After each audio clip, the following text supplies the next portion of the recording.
اس لیے اسے ایک نام جان جو کہ یوحنا ہے، یوحنا لتران اس خاندان سے، اور یوحنا ان دونوں رسولوں کے نام سے خداوند کے حضور جوڑا جاتا ہے، اور اس طرح یہ گرجا گھر خداوند کے لیے مخصوص کیا جاتا ہے۔ کانسٹنٹائن بادشاہ کیوں یہ گھر خداوند کے لیے دیتا ہے؟ کیوں وہ اپنے اس خاندان کی پراپرٹی کو خداوند کے لیے مخصوص کرتا ہے؟ اس پر ہم توجہ کرنے کی کوشش کرتے ہیں۔ یسوع مسیح کے آسمان پر جانے کے بعد 300 سال تک خداوند کے حضور کلیسیا کو بڑی اذیتیں سہنی پڑی ہیں،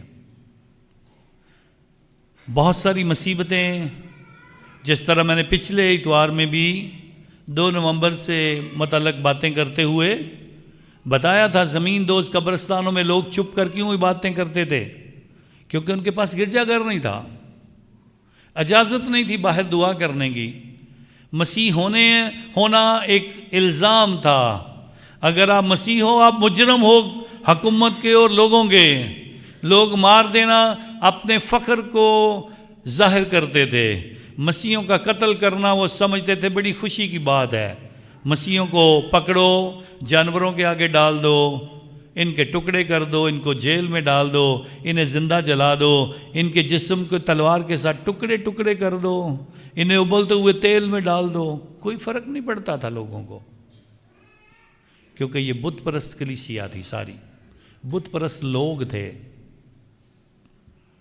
اور یہ کانسٹنٹ بادشاہ بھی ایک بت پرست بادشاہ تھا جو خود اپنے آپ کو دیوتا کہتا تھا۔ لیکن جب کانسٹنٹائن بادشاہ کو پتہ چلا کہ میری حکومت پر قبضہ ہونے والا ہے، میری لڑائی ایک ایسے بادشاہ سے ہے جس کے ساتھ لڑنے کے لیے میرے پاس نہ فوجی ہیں، نہ جنگی ہتھیار ہیں، نہ میں مقابلہ کر سکتا ہوں، اب میں کیا کروں؟ سو اس نے مقابلہ کرنے کے لیے کہا میں دیوتاؤں کی مدد مانگتا ہوں، میں دعا کرواتا ہوں، اور جتنے بھی مذاہب اس دور حکومت میں تھے رومیوں کی، اس نے سب کو بلایا، اور مسیح لوگ بھی جو خدا پر بھروسہ کرتے تھے، یسوع کو اپنا خدا جانتے تھے، وہ بھی آئے اور انہوں نے بھی آ کر دعا کی۔ شاید چھپ کے کی ہو، کیا پتا، کیونکہ اس دور میں تو باہر نکلنا مسیحوں کے لیے اور اعلان کرنا میں مسیح ہوں مشکل تھا، لیکن وہ بھی دعا کرنے کے لیے آئے۔ دعا کر کے سب چلے گئے، تو بادشاہ کو کچھ دنوں کے بعد ایک خواب آتا ہے، اور اس خواب میں آسمان پر ایک گھومتی ہوئی صلیب نظر آتی ہے، اور اس صلیب سے آواز آتی ہے، کانسٹنٹائن بادشاہ تجھے اس صلیب کے وسیلہ سے فتح ملے گی۔ اور کانسٹنٹائن بادشاہ کو پتہ نہیں یہ نشان کن کا ہے، اپنے وزراء سے بات کرتا ہے، پوچھتا ہے، تو پھر بتایا جاتا ہے یہ تو مسیحوں کا نشان ہے۔ تو پھر وہ دوبارہ سے مسیحوں کو بلا کر دعا کرواتا ہے، اور پھر جنگ کرنے سے پہلے اپنے سارے ہتھیاروں پر، اپنی تلواروں پر، اپنے بخترز، اپنی سپر اور اپنی ڈھالوں پر، اپنی تلواروں پر صلیب کے نشان بناتا ہے، اور پھر جا کر لڑنے کے لیے تیار ہوتا ہے، اور جا کر لڑائی کرتا ہے، اور اس کے بعد فتح حاصل کرتا ہے۔ پھر وہ پوری روم کی حکومت کا پورا بادشاہ اکیلا ہی بن جاتا ہے، رومی سلطنت کا اکیلا سب سے بڑا بادشاہ بن جاتا ہے، اور پھر واپس آ کر جنگ جیتنے کے بعد اعلان کرتا ہے، میں بھی اپنے آپ کو خدا کہتا تھا، میں اپنے آپ کو بڑا دیوتا کہتا تھا، بادشاہ ہونے کے ناطے سے میں بہت بڑا دیوتا اور خدا ہوں، لیکن میں صلیب والے یسوع کے سامنے کوئی خدا نہیں ہوں، میری سلطنت پر صرف یسوع کا راج ہوگا، اس لیے اب میں اعلانیہ طور پر ساری جگہوں پر سارے لوگوں کو حکم دیتا ہوں، مسیحوں کو کوئی تنگ نہیں کرے گا، مسیحوں کو کوئی نہیں مارے گا، مسیحوں کو آزادی دے دی جائے گی، مسیح کو ماننے والے آزاد رہیں گے، کیونکہ ان کی صلیب اور ان کے خدا میں اتنی قدرت ہے کہ دنیا کی کوئی طاقت ان کا مقابلہ نہیں کر سکتی ہے۔ اس لیے میرا بھی خدا یسوع ہوگا، میرا بھی خدا صلیب والا ہوگا، اور اس طرح سے وہ خود مسیح ہو جاتا ہے اور مسیحیت کو قبول کرتا ہے۔ اس لیے اپنی بیوی کے جہیز میں ملنے والی پراپرٹی سے یہ بڑا گرجا گھر جو ہے خدا کے نام کے لیے مخصوص کرتا ہے۔ اور 324 میں پوپ سلویسٹر کے دور میں خداوند کے حضور یہ گرجا گھر خداوند کے نام کے لیے مخصوص ہو جاتا ہے، اور زمین پر جتنے گرجا گھر بنائے گئے ان میں سے یہ پہلا گرجا گھر بن جاتا ہے خدا کی طرف سے۔ اس لیے کلیسیا ہمیں کہتی ہے مسیحیوں کے لیے خدا کی موجودگی کا نشان جو زمین پر ہے یہ پہلا گرجا گھر ہے، اس لیے اس گرجا گھر کو ضرور سیلیبریٹ کیا جائے، اس کی عید کو منایا جائے، اس کو یاد کیا جائے۔ اور یہ کام 9 نومبر 324 کو ہوا تھا، اس لیے کلیسیا آج کے دن کو اس گرجا گھر کی عید منانے کے لیے کہتی ہے۔ اسی بادشاہ کی ماں کا نام ہیلن ہے، جو کہ بعد میں پاک صلیب کو ڈھونڈتی ہے، جو یروشلم میں جا کر یسوع کی صلیب کو ڈھونڈ کر لاتی ہے، اور خدا کے حضور اس صلیب کی حفاظت کرتی ہے جو آج تک ہمارے پاس موجود ہے، جس پر یسوع مصلوب ہوا تھا۔ خداوند کے حضور اس خاندان نے بڑی خدمت کی ہے۔ روم کا یہ گرجا گھر، روم میں 4 بڑے بزیلکا گھر ہیں، 4 بڑے بزیلکا ہیں۔ ایک کا نام جان لیتران کے نام سے، سینٹ پال کے نام سے روم سے باہر، ایک سینٹ پیٹر کے نام سے، اور ایک مقدسہ ماں مریم کے نام سے۔ خداوند کے حضور یہ 4 بڑے بزیلکا ہیں، تو جنہیں آرچ بزیلکا کہا جاتا ہے، سب سے بڑے گرجا گھر جو دنیا میں سب سے بڑے بزیلکا گنے جاتے ہیں انہیں آرچ کا مطلب ہے بڑے، اور بڑے گرجا گھر جنہیں بزیلکا کا نام دیا جاتا ہے، جن کی خاص بنانے کا انداز ہوتا ہے، ان کی تعمیر کا انداز ہوتا ہے، اور ان کی تعمیر بنانے کے عمل کے دوران کچھ باتوں کا خیال رکھا جاتا ہے۔ خداوند کے حضور ان کی شکلیں صلیب کی طرح کی ہوتی ہیں، اور 4 بزیلکا خداوند کے حضور روم میں ہیں، جنہیں آرچ بزیلکا کہا جاتا ہے۔ یہاں پہ چھوٹا سا ایک نقطہ، مقدسہ ماں مریم کا گرجا گھر جب روم میں بننے لگا تھا، روم کا موسم اور ماحول جیسے گجرانوالہ میں ہے، ایسا کہ موسم ہے، گرمیاں سردیاں تقریباً ایسی ہیں کہ آپ سوچ سکتے ہیں گجرانوالہ میں کبھی برف باری ہوگی؟ نہیں ہم سوچ سکتے ہیں۔ روم میں بھی برف باری نہیں ہوتی ہے، لیکن مقدسہ ماں مریم کا جب گرجا گھر بننے لگا تھا تو سمجھ نہیں آ رہی تھی کہ کون سی جگہ پر مقدسہ ماں مریم کا گرجا بنایا جائے۔ مسیح ایماندار دعا کرتے ہیں، خدایا کوئی نشان دکھا جہاں پر ہم خداوند کے حضور مقدسہ ماں مریم کا گرجا بنائیں۔ روم میں اس رات صرف اس جگہ پر جہاں مقدسہ ماں مریم کا گرجا بننا تھا، صرف وہاں پر برف باری ہوئی تھی، پورے روم میں برف باری نہیں ہوئی تھی۔ اور خدا کے حضور، خدا کی طرف سے یہ نشان ظاہر ہوا تھا کہ اس گرجا گھر کی جگہ یہ ہے، یہاں مقدسہ ماں مریم کا گرجا بنایا جائے، جو آج بھی ماریا مجورے مریم میجر کے نام سے خداوند کے حضور مریم مقدسہ ماں مریم کا بڑا گرجا کے نام سے مخصوص ہے۔ اس گرجا گھر کے اندر 2-3 چیزیں بڑی مشہور ہیں۔ ایک، جس چرنی میں یسوع پیدا ہوا تھا، اس چرنی کی جو کھرلی تھی، وہ کھرلی اس گرجا گھر کے اندر پڑی ہے، مقدسہ ماں مریم کے گرجا گھر۔ مقدسہ ماں مریم کی ایک تصویر ہے، جب بھی روم پر مشکل وقت آیا ہے، مصیبتیں آئی ہیں، جنگ و جدل آئی ہے، وبائیں آئی ہیں، کال پڑا ہے، وہاں ایک تصویر ہے مقدسہ ماں مریم کی، اس تصویر کے آگے پوپ صاحب آ کے دعا کرتے ہیں، مصیبتیں دور ہو جاتی ہیں۔ اس گرجا گھر کے اندر تیسری اہم چیز جو ابھی ریسنٹلی ہوئی ہے، پوپ فرانسس کی قبر اس چرچ کے اندر ہے۔ اور یہ سب کچھ میں ابھی بھی جب گیا تھا روم میں، یہ ساری چیزیں خداوند کے حضور دیکھ کر آیا تھا، زیارت کر کے آیا تھا، آپ سب کے لیے دعا بھی کر کے آیا تھا۔ ان 4 گرجا گھروں کو میں خداوند کے حضور، پوپ صاحب سینٹ پیٹر بزیلکا میں رہتے ہیں، لیکن پوپ صاحب کا ایز اے روم کے بشپ کے طور پہ جو گرجا گھر ہے وہ جان لیتران ہے۔ پوپ صاحب کی کرسی جہاں سے خداوند کے حضور پوری دنیا کو جب تعلیم دینے کی بات آتی ہے وہاں سے دی جاتی ہے، تعلیم دینا اور سکھانے کا عمل وہاں سے کیا جاتا ہے، رہتے وہ دوسرے بزلکا میں ہیں۔ خداوند کے حضور اسے کتھیڈرا کہتے ہیں، کرسی کو، جس کرسی پر بیٹھ کر پاپا اعظم تعلیم اور ایمان کی باتیں ہمیں سکھاتے ہیں۔ اور کیتھیڈرل بشپ صاحب کا گرجا گھر ہوتا ہے، تو اس لیے پاپا اعظم کا کیتھیڈرل بھی یہی ہے۔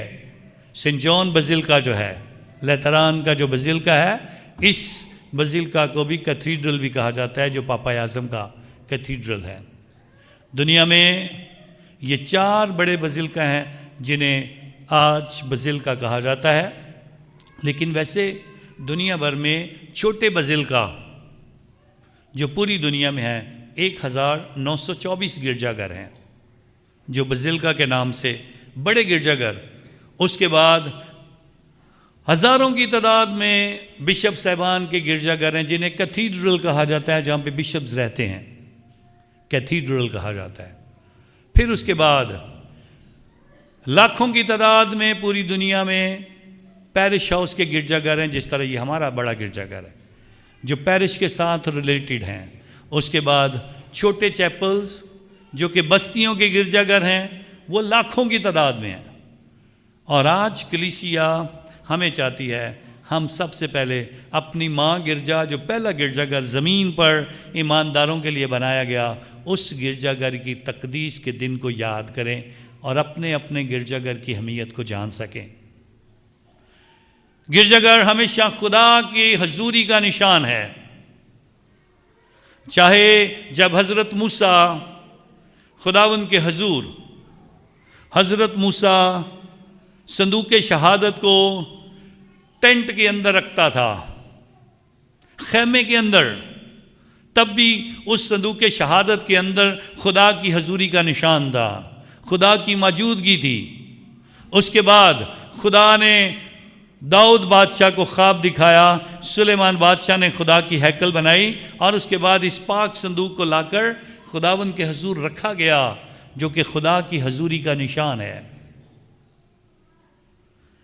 خدا کے حضور جب کلیسیا اس پہلے گرجا گھر کی تقدیس کا ذکر کرتی ہے، تو خداوند کے حضور ہمارے مقدسین اس بات کے لیے ہمیں تیار کرتے ہیں کہ ہر گھر، خدا کا گھر جو ہے وہ بہت ہی اہم ہے، اور جب بھی خدا کا گھر بنایا جائے اس میں خدا کی حضوری کا احساس ہر زندگی اور ہر دل میں ہونا چاہیے۔ اور اس کا بڑا نشان ہمیشہ ہر بڑے گرجا گھر کے اندر پاک صندوق ہے، جہاں خود پاک شراکت کی صورت میں یسوع مسیح موجود ہوتا ہے۔ خداوند کے حضور بہت سارے لوگ کبھی کبھی کہہ دیتے ہیں، پوچھیں ان سے، آپ چرچ نہیں آتے؟ گھر میں دعا کر لیتے ہیں، ہم بڑے ایماندار ہیں، کبھی کچھ برا نہیں کیا، کبھی کوئی گناہ نہیں کیا، لیکن دعا ہم گھر میں کرتے ہیں، چرچ جانے کا ٹائم کہاں ہے؟ 2025 سال گزر گئے ہیں، ہمیں آج تک اس بات کا احساس اور سمجھ نہیں آئی ہے کہ میرے گھر میں اور خدا کے گھر میں فرق کیا ہے۔ میرا گھر اور خدا کا گھر، اس میں کچھ فرق ہے کہ نہیں ہے؟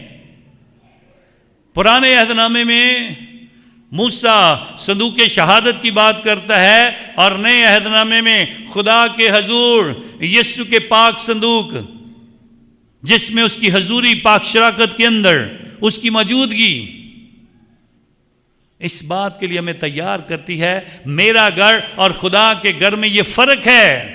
مجھے خدا بلاتا ہے، مجھے دعوت دیتا ہے، جس طرح زبور میں کہتا ہے، میں خوش ہویا جدو منو آکھن لگے آؤ یہوہ دے گھر چلیے۔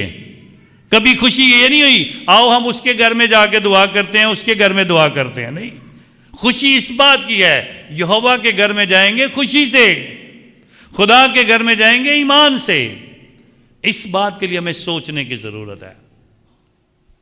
ضرور آپ کے گھر میں خدا موجود ہے، ضرور اس کی موجودگی ہر ذرے میں ہے، ہر مقام پر ہے، ہر جگہ پہ ہے، لیکن یہ بھی خواب، یہ بھی سوچ اس نے داؤد کو اگر خواب دکھایا ہے، یہ سوچ اور اس کا طریقہ کار اور اس کی ساری چیزیں آسمانی طور پر، روحانی طور پر، رویا کی صورت میں جب سلیمان بادشاہ پر اتاری ہیں تو اس کے پیچھے خدا کی سوچ تھی۔ اور یہ برکت بھی جو صلیب کا نشان کانسٹنٹائن بادشاہ کو دکھایا گیا ہے، یہ میں نے اور آپ نے نہیں دکھایا ہے، یہ بات خدا نے اس کے دل میں ڈالی ہے۔ اور کسی کا دل بھی نہیں کرتا کہ اپنے خاندان کی پراپرٹیاں کاٹ کاٹ کر خدا کے لیے دے کہ لوگ اکٹھے ہوں اور دعا ہو۔ خداوند چاہتا تھا جہاں 2 یا 3 میرے نام سے فراہم ہوں یا اکٹھے ہوں، میں ان کے درمیان ہوں گا۔ اور میرے نام سے لوگ اکٹھے ہو کر آئیں، دعوت دیں ایک دوسرے کو۔ جب دوسرے کہیں گے آؤ خداوند کے گھر کی طرف جائیں، کیوں جائیں؟ وہ آج کے زبور میں ہم نے سنا ہے، تیری ہیکل دے وچ کیتا تیری رحمت تے دھیان۔ چرچ میں آ کے کرنا کیا ہے؟ خدا کی رحمتوں پہ غور کرنا ہے، خدا کے فضل کی طرف سے غور ہونا ہے۔ آپ کی زندگی پر اس کا کرم ہوا ہے، آپ کی زندگی پر جو خدا نے کرم کیا ہے اس پر توجہ کرنی ہے۔ خدا کے گھر میں نہ آئے اگر آپ سمجھتے ہیں کہ آپ نے کبھی کوئی گناہ نہیں کیا ہے۔ جو اپنے آپ کو راست باز سمجھتا ہے اور کہتا ہے میں نے اپنی زندگی میں کوئی برا کام نہیں کیا ہے۔ چرچ میں تو گناہگار لوگ آتے ہیں برکت پانے کے لیے، توبہ کرنے کے لیے۔ پوپ فرانسس اپنی حیات میں فرماتے ہیں چرچ گناہگاروں کا ہاسپٹل ہے۔ گناہگار لوگ آ کر یہاں سے برکت پا کر اپنے گناہ، اپنی بدیاں، اپنے برے خیالات خدا کو دے کر صحیح ہو کر، پاکیزہ ہو کر، سلامت ہو کر اس گھر سے جاتے ہیں برکتیں لے کر۔ اور اسی لیے خداوند کے حضور ہمیں اس بات کی طرف توجہ کرنی ہے کہ خدا ہمیں کس طرح سے دعوت دیتا ہے۔ مقدس جان کریزوسٹم اس بات کا اعلان کرتا ہے، زمین پر جتنے بھی خدا کے گھر ہیں یہ دروازے ہیں جنت میں داخل ہونے کے لیے۔ کیونکہ جب ہم آتے ہیں ہم اپنے گناہوں کا اقرار کر کے معافی مانگ کے صحیح ہو کر اس گھر سے جب جاتے ہیں تو جنت کے وارث بنتے ہیں۔ اور اس بات کے لیے مقدس جان میری بیانی اعلان کرتا ہے، اسی لیے میں بار بار، اور وہ کہتا ہے میں 18 گھنٹے تک چرچ میں بیٹھا رہتا تھا تاکہ لوگ توبہ کریں اور اعتراف کریں، معافی مانگیں، اور یوخرسٹ کو سیلیبریٹ کرتا تھا تاکہ لوگ آئیں اور عبادت کا حصہ بن کے اپنے گناہوں کا اقرار کریں، معافی مانگیں، تاکہ آسمان میں خدا کے حضور جا سکیں۔ مقدسہ ٹریزا آف آویلا بھی کہتی ہیں چرچ جنت کا دروازہ ہے، جس دروازے سے داخل ہو کر ہم خداوند کے حضور آسمان تک جاتے ہیں، جس دروازے سے داخل ہو کر ہم جنت کے وارث بن جاتے ہیں۔ خداوند کے حضور ہمیں اس بات کی طرف توجہ کرنی ہے۔ چرچ سے ملتا کیا ہے، اس کا ذکر آج کی پہلی تلاوت میں کیا گیا۔ حزقیال نبی یہ رویا دیکھتا ہے، خدا کے مذبح سے پانی بہتا ہے اور یہ تھوڑا سا ایک چشمہ ہے، اور اس کے بعد یہ بہتے بہتے چرچ سے باہر نکل جاتا ہے، پھر بڑا دریا بن جاتا ہے جس میں مچھلیاں پروان چڑھتی ہیں، پھر اس کے کناروں پر جو درخت لگے ہیں ان کی خوبصورتی، ان کے پتوں کا ذکر کیا جاتا ہے، ان کے پھلوں کا ذکر کیا جاتا ہے جو 12 مہینے سال میں 12 دفعہ پھل دیتے ہیں، اور جن کے پتوں کے اندر شفا ہے۔ یہ ایک رویا اس نے دیکھی ہے خدا کے گھر کی، کہ خدا کے گھر سے ساکرمنٹوں کے چشمے جاری ہوتے ہیں، ساکرامنٹ جن سے ہم بپتسمہ پاتے ہیں، جن سے ہم پاکیزہ ہوتے ہیں، ساکرامنٹ جن سے ہمیں مسا ملتا ہے، ساکرامنٹ جو ہمیں مضبوطی دیتے ہیں، ساکرامنٹ جو ہمیں خداوند میں شفا دیتے ہیں، ساکرامنٹ جو ہمیں زندگی دیتے ہیں، ساکرامنٹ جو خداوند کے حضور ہمیں اس قابل بنا دیتے ہیں کہ ہم اپنی زندگی میں روح القدس کو پانے کے بعد روح القدس کے پھل اپنی زندگی میں لائیں۔ خداوند کے حضور یہ رویا حزقیال نبی دیکھتا ہے، اور اشعیا نبی تو اس سے بڑھ کر 6 باب میں جب خدا کی ہیکل کو جلال سے بھرا ہوا دیکھتا ہے، خدا کے حضور ہر خدا کا گھر جو ہے اپنے اندر پاکیزگی اور عزت کی علامت ہے۔ ہر خدا کا گھر خداوند کے حضور زمین پر رہنے والے آدمیوں کے لیے خدا کی برکات کا نشان ہے، اور کسی بھی کلیسیا کے لیے خدا کا گھر اس بات کی علامت ہوتا ہے، جتنا خدا کا گھر خوبصورت ہوگا، لوگ کہتے ہیں ایمان میں وہ کلیسیا اتنی ہی خوبصورت ہوگی۔ سبھی اب آپ کو دیکھنا ہے اپنے آپ کو، کیا ہم اتنے خوبصورت ہیں جتنا خدا کا گھر خوبصورت ہے؟ کیا ہم نے سوچا ہے کبھی اپنے آپ کو پاک کرنے کے لیے؟ ویٹیکن کونسل خدا کہ حضور چرچ کو، جسے ہم کلیسیا کہتے ہیں، اسے پیپل آف گاڈ کے کہہ کر پکارتی ہے۔ خدا کے ایماندار لوگ، انہیں کہہ کر پکارا جاتا ہے چرچ، ایمانداروں کی جماعت ہے، اور ایماندار لوگ خدا کے گھر میں آ کر برکت پاتے ہیں۔ ایماندار لوگ ساکرامنٹ حاصل کر کے اپنے آپ کو اور اپنے بچوں کو خداوند کے لیے مخصوص کرتے ہیں۔ ایماندار لوگ ساکرامنٹوں کا حصہ بن کر اپنے ایمان میں مضبوطی پاتے ہیں۔ آج کی دوسری تلاوت مقدس پولس رسول کرنتھیوں کے نام خط اس کے 3 باب میں اس بات کا اظہار کرنا چاہتا ہے اور بتانا چاہتا ہے، تم روح القدس کی ہیکل ہو، تم روح القدس کی ہیکل ہو، اور تمہارا بنانے والا خدا ہے۔ کرنتھیوں کی کلیسیا کے اندر جو لڑائی چل رہی تھی، وہ پولس کی اور اپولس کی تھی۔ کچھ لوگ کہتے تھے پولس اچھا ہے، کچھ کہتے تھے اپولس اچھا ہے، اور اس لڑائی میں خداوند کے حضور لوگ ان دونوں کے ایمان کو دیکھ کر آپس میں مقابلہ کرنے کی کوشش کرتے ہیں، لیکن مقدس پولس رسول کلیسیا کو بتانا چاہتا ہے، ہم میں سے ہر ایک اپنی اپنی ذاتی حیثیت اور اپنے اندر جو ایمان ہے اس کے مطابق جو خدمت ہمیں ملی ہے، ہم اس کے مطابق زندگی گزار رہے ہیں۔ کچھ بھی ہمارا نہیں ہے کہ کچھ یہ اس کا ہے اور یہ اس کا ہے، کسی کا کچھ نہیں ہے۔ ہاں ضرور کچھ زیادہ محنت کرتے ہیں، کچھ کم محنت کرتے ہیں، لیکن اس نے آج کے دن بتایا عمارت کی تعمیر میں کچھ سونے چاندی کا کام کیا جاتا ہے، کچھ ہیرے جواہرات کا کیا جاتا ہے، کچھ سیمنٹ کا کیا جاتا ہے، کچھ مٹی کا، کچھ بوسے کا، لیکن وہ کہتا ہے جس نے جو کچھ کیا ہے، جس دن آگ سے تپایا جائے گا پتہ چل جائے گا کس نے کیا کیا ہے۔ آگ سے جانچا جائے گا، اور آگ سے جانچے جانے کے بعد پتہ چل جائے گا کس نے کیا حصہ ڈالا ہے۔ لیکن ہم سب مسیح کی نیوں پر رکھے گئے ہیں، جس کو بنانے والا مسیح ہے۔ ہم اپنا اپنا حصہ ضرور ڈال رہے ہیں۔ سو خدا کے حضور ہمیں اس بات کی طرف توجہ کرنی ہے، ہم کیسے ہیں، اور اسی لیے خداوند کے حضور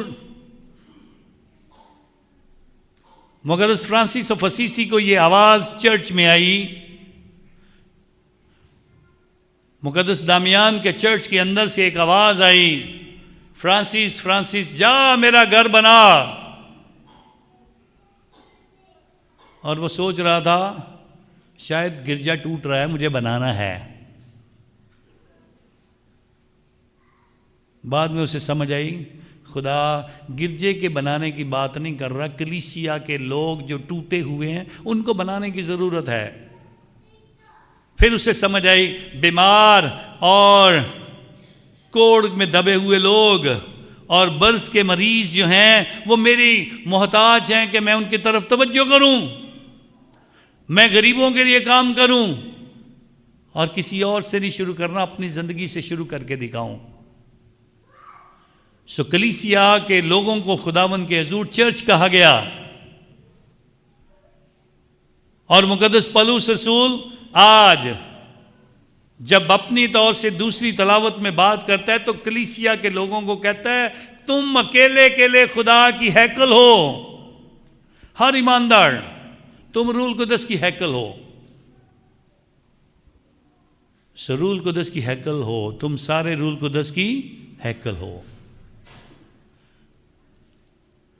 کیا ہم اتنے پاک ہیں کہ روح خدا ہم میں بسیرا کرے؟ کیا ہم روح القدس کی ہیکل بننے کے قابل ہیں؟ کیا خدا کے حضور میں جب ہم روح القدس کی ہیکل ہیں کیا ہمارے اندر وہ پاکیزگی ہے؟ سو اسی کے لیے آج تیاری کی گئی ہے، ہم سب کو بتانے کے لیے ہم اپنے اپنے بدنوں کی حفاظت کریں، اپنے اپنے بدن جو ہیں وہ گناہ کے لیے نہ دیں، اپنے اپنے جسموں کو خدا کے حضور خدا کے لیے استعمال کریں۔ ہمیں سوچنا ہے، کسی اور کے بدن کی طرف نہیں، اپنے بدن کو دیکھنا ہے۔ جس طرح خدا کے کلام میں ہمیں اپنے بھائی کی آنکھ میں تنکا نظر آتا ہے اور اپنی آنکھ کا چھتیر نظر نہیں آتا، ہمیں دوسروں کی زندگیوں میں کیڑے نظر آتے ہیں، اپنی زندگی میں جو دوڑ رہا ہے وہ نہیں سمجھ آتا۔ سو ہمیں خدا کے حضور آج کلیسیا بتاتی ہے تم روح القدس کی ہیکل ہو، اور اس ہیکل کی صفائی کسی اور نے نہیں کرنی، وہ میں نے کرنی ہے ذاتی طور پر۔ آج انجیل مقدس میں یسوع مسیح یروشلم کی بڑی ہیکل کی صفائی کی بات کرتا ہے، اور یروشلم کی بڑی ہیکل کی صفائی آج وہ کوڑا بناتا ہے، اور بیلوں، بھیڑوں اور خداوند کے حضور بکریوں کو، کبوتر بیچنے والوں کو، صرافوں کو نقدی ان کی بکھیر دیتا ہے اور ان کو وہاں سے نکال دیتا ہے۔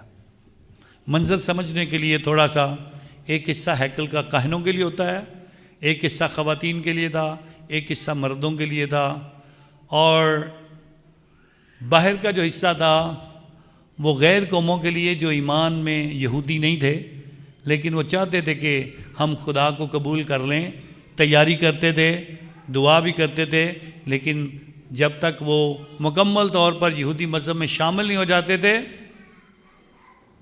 تب تک وہ باہر بیٹھ کر دعا کرتے تھے۔ اور وہ جو باہر غیر قوموں کا حصہ تھا اس حصے میں لوگوں نے اپنی اپنی دکانداری چمکانا شروع کی ہوئی تھی، اپنے ٹھیلے لگائے، اپنے سٹال لگا کے بیٹھے ہوئے تھے۔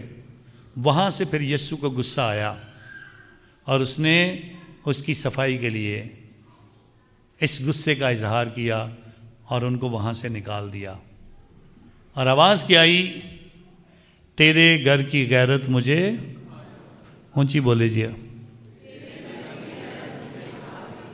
تیرے گھر کی غیرت مجھے کھا گئی۔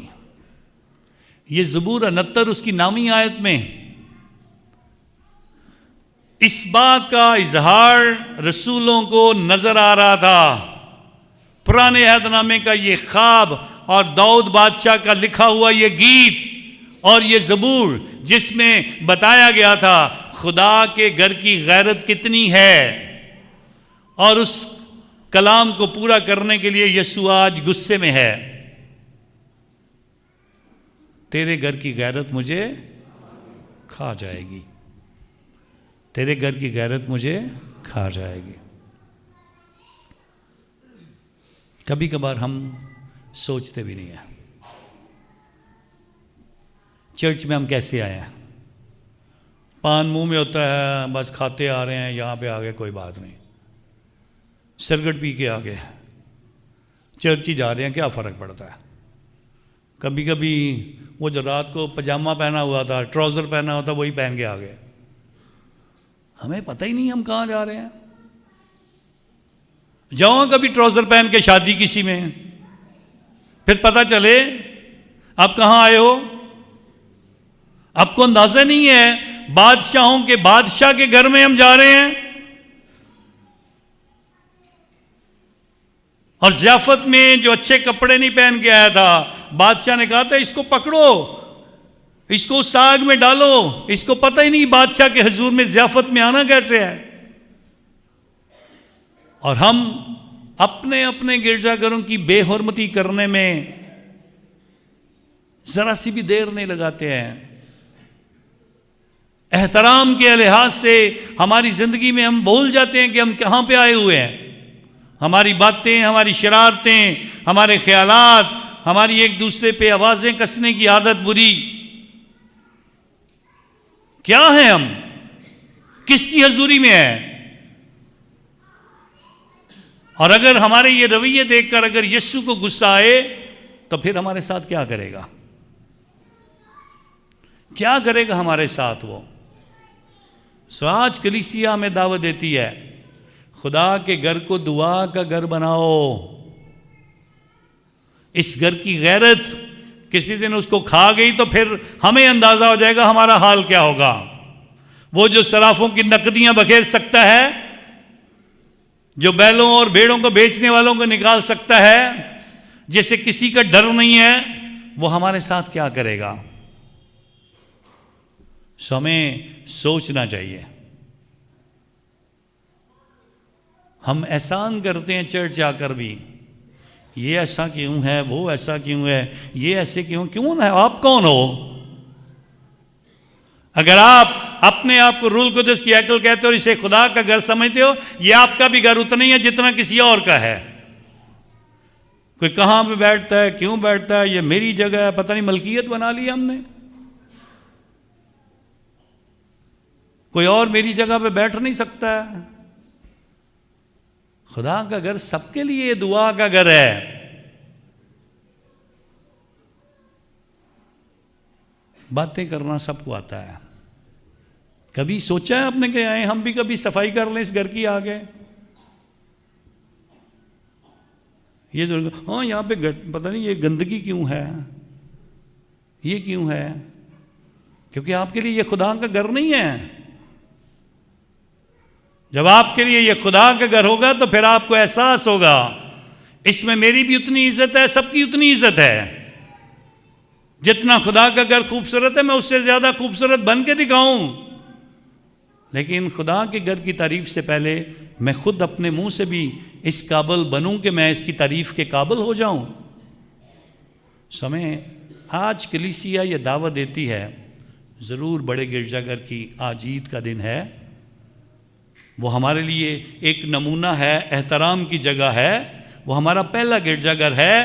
لیکن اس گرجا گھر کی برکات اپنے اپنے گھروں میں لائیں خدا کے حضور میں. اس گرجا گھر میں جو اچھا ہم کر سکتے ہیں اس کے لیے کوشش کریں، اس کے لیے ہم کوشش کریں تاکہ خدا کا گھر اور زیادہ خوبصورت لگے. اور اسی لیے پھر میں کہتا ہوں جتنا خدا کا گھر خوبصورت ہوگا اتنی کلیسیا خوبصورت ہوتی ہے. اگر میں خدا کے گھر کی خوبصورتی کے لیے نہیں سوچتا ہوں تو پھر مجھے سوچنا ہوگا. کیڑے ہم ضرور نکال سکتے ہیں، یہ نہیں ہے، وہ نہیں ہے، یہ نہیں ہے، کچھ کر کے دکھاؤ. اور آج خدا شاید یہی چاہتا ہے، کچھ کر کے دکھائیں، چاہے دعا کر کے دکھا دیں. ایک شخص چرچ میں بیٹھا ہوا آتا تھا، آ کے خاموشی سے بیٹھ جاتا تھا، نہ منہ ہلاتا تھا نہ بولتا تھا، اپنی آنکھیں ایک طرف لگا کے اسے دیکھتے رہتا تھا. ایک دن گزر گیا، 2 دن گزر گئے، ہفتہ گزر گیا، 2 ہفتے گزر گئے. ایک دن فادر اس کے پاس گیا اور اس سے پوچھا، میں دیکھتا ہوں تو چرچ میں آتا ہے، نہ تو اٹھتا ہے نہ بیٹھتا ہے طریقے سے، نہ تو بولتا ہے، نہ تیرے ہونٹ ہلتے ہیں، بس تو سیدھا دیکھتا رہتا ہے. کہتا جی میں ایسا ہی ہوں, میں ایسے ہی ہوں, میں خدا کو دیکھتا رہتا ہوں اور وہ مجھے دیکھتا رہتا ہے, میں اس سے خوش ہوں. اچھا خیال ہے, اچھی بات ہے. چرچ کے آ کر اندر کسی کو یہ احساس ہو جائے کہ یہاں خدا ہے, اس سے بڑی اور کوئی برکت نہیں ہے. لیکن اگر چرچ کے اندر بھی آ کر مجھے اس بات کا خیال اور احساس نہیں ہے کہ یہاں خدا موجود ہے, تو پھر مجھے سوچنا چاہیے میں کہاں آیا ہوں, کس مقصد کے لیے آیا ہوں, اور کس کے حضور آ کر یہ سب کچھ کر رہا ہوں. سوائیں آج کلیسیا ہمیں دعوت دیتی ہے, جان لیتران کے اس گرجا گھر کی برکت کے موقع پر آج خدا چاہتا ہے میں اپنے گرجا گھر پر توجہ دوں, اپنی زندگی پر توجہ دوں. میں خدا کی کلیسیا بن کر ایمان کے ساتھ ایمان کی باتوں کو جانوں, اچھے طریقے سے دعا کروں, اچھے رویے سے ایک دوسرے سے ملاقات کروں, ملوں, اچھے طریقے سے بولوں, اور میرے لفظوں سے کسی کو تکلیف نہ ہو, اور میری زندگی میں روح القدس کے وہ پھل اتریں جن کا ذکر حزقیال نبی نے خداوند کے حضور کہا. وہ درخت 12 مہینے پھل دیتے ہیں, وہ ایماندار ہیں جو ہر دفعہ چرچ میں آ کر نئے برکتیں اور نئے پھل حاصل کرتے ہیں. خدا کے حضور ایماندار خداوند کے حضور آ کر برکتیں پائیں.